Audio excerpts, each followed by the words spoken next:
C'est l'heure de la revue de la presse et des médias israéliens ce matin sur Studio Kalita relayé sur les ondes des radios juives parisiennes.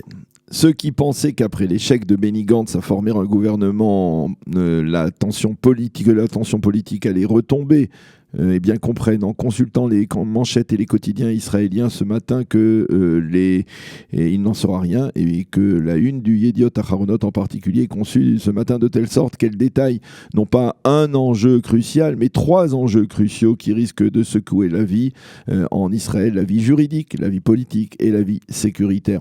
Cette une est en effet séparée en trois avec dans chaque titre la même urgence, le même terme d'urgence en vue d'une inculpation, titre ce matin le Yediot Aharonot en nous annonçant que le conseiller juridique du gouvernement, Avichai Mendelblit, pourrait dès aujourd'hui annoncer qu'il a décidé d'inculper M. Netanyahou au moins dans l'une des affaires judiciaires le concernant. Et donc en nous montrant une photo de Mendelblit, en vue de nouvelles élections, titre ensuite le Yediot Aharonot en revenant sur l'imbroglio politique incroyable dans lequel nous nous trouvons actuellement, et en nous montrant deux photos, celle de Benny Gantz et de Binyamin Netanyahou.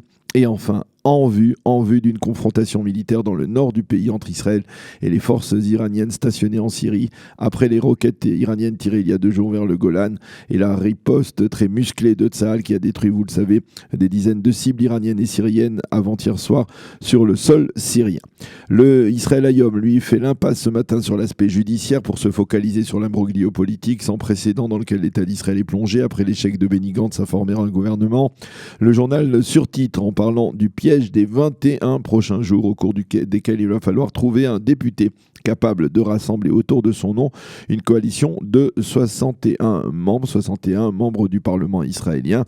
Mais le titre du Israël Hayom est en fait un cri de colère, celui d'Etan Orkibi, qui pourrait être également celui de millions d'Israéliens qui, Etan Orkibi, dans son éditorial, dont la quasi-totalité figure en une du journal, fustige les 3 héros tragiques de ce drame politique que nous vivons, Binyamin Netanyahou, Benny Gantz et Avigdor Lieberman.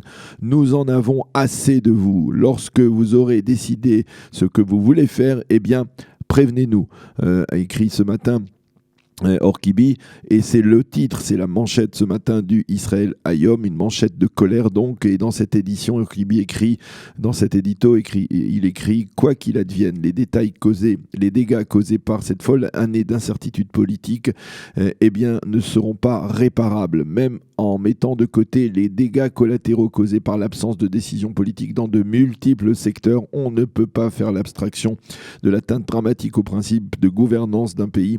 Le public en a assez, mais les principaux acteurs politiques le torturent, le dressent les uns contre les autres. Messieurs, quoi qu'il advienne, vous ne sortirez pas grandis de ce qui s'est passé au cours des derniers mois, écrit Orkibi avec une plume à la fois juste et précise ce matin.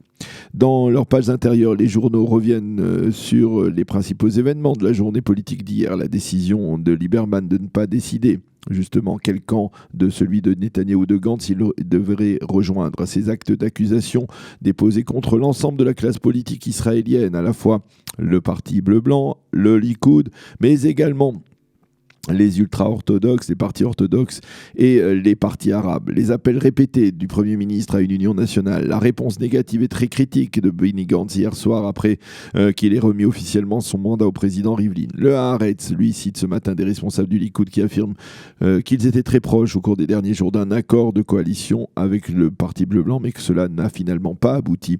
Et il cite des sources de bleu-blanc qui affirment qu'à chaque fois que bleu-blanc a accepté une concession, le Likoud en avançait une nouvelle.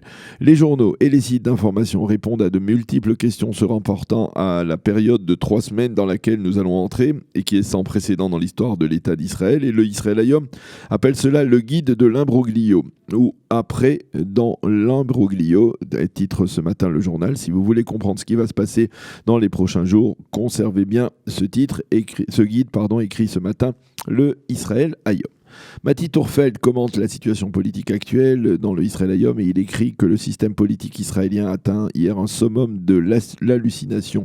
C'est officiel, nous sommes au bord du gouffre, nous sommes devenus une république bananière et ceux qui pensaient il y a quelques mois que de secondes élections législatives étaient déjà une folie pure comprennent qu'il y a un nouveau paroxysme dans la folie, et à cette folie politique, à ces acteurs, Netanyahou, Gantz et Lieberman, va se rajouter dans les tout prochains jours un autre acteur, le conseiller juridique du gouvernement, qui devra décider de l'avenir du Premier ministre. L'agenda politique est donc en passe de rejoindre l'agenda judiciaire. Selon les rumeurs, M. Netanyahou sera inculpé. Pour la première fois, donc, un Premier ministre en exercice continuera à gouverner sous inculpation. Les conséquences d'une telle situation seront d'une extrême gravité, écrit Mati Tourfeld ce matin. Shimon Schiffer, dans le Yediot Aharonot, écrit « Si nous devions nous retrouver devant les urnes une troisième fois en moins d'un an, nous devrions alors nous poser une seule question. Quelle est la personnalité politique qui a tenu ses promesses au cours des derniers mois? Pour Schiffer, une éventuelle inculpation de Netanyahou aura un impact certain sur les prochaines élections, tout comme la situation sécuritaire provoquée par la confrontation militaire directe entre Israël et les forces iraniennes en Syrie. Et justement, à ce propos, à propos de la tension dans le Nord, les analystes militaires commentent ces derniers développements. Alex Fishman, le spécialiste militaire du Yediot Aharonot, estime que l'État d'Israël est en train de jouer avec le feu. Il n'apprécie pas du tout les paroles de défiance lancées hier par Naftali Bennett, le nouveau ministre de la Défense, après les raids aériens de Tsahal en Syrie, dans la nuit de mardi à mercredi. Et il énonce les différentes ripostes des Iraniens, de la retenue partielle à des tirs de missiles en direction du centre du pays. Le Maariv révèle, lui, que les tirs iraniens vers le Golan dans la nuit de lundi à mardi ont été la réponse de Téhéran à l'élimination, peu avant, probablement dans la journée de dimanche, d'un très haut fonctionnaire iranien qui était en poste à Damas. C'est la chaîne El Arabiya qui l'a affirmé sans que l'information n'ait été confirmée côté israélien. La presse israélienne annonce ce matin la disparition du général Amos Lapidot, qui a été le commandant en chef de l'armée de l'air israélienne entre 1982 et 1987. À ce titre, il a été le commandant du raid aérien le plus éloigné des frontières d'Israël, celui contre le quartier général de l'OLP à Tunis en 1985. Par la suite, le général Lapidot a été le président du Ternion à la fin de son service. Et alors qu'il est devenu donc civil, il a adopté des positions politiques radicalement à gauche, soutenant par exemple l'organisation Shovrim Shtika Breaking the Silence.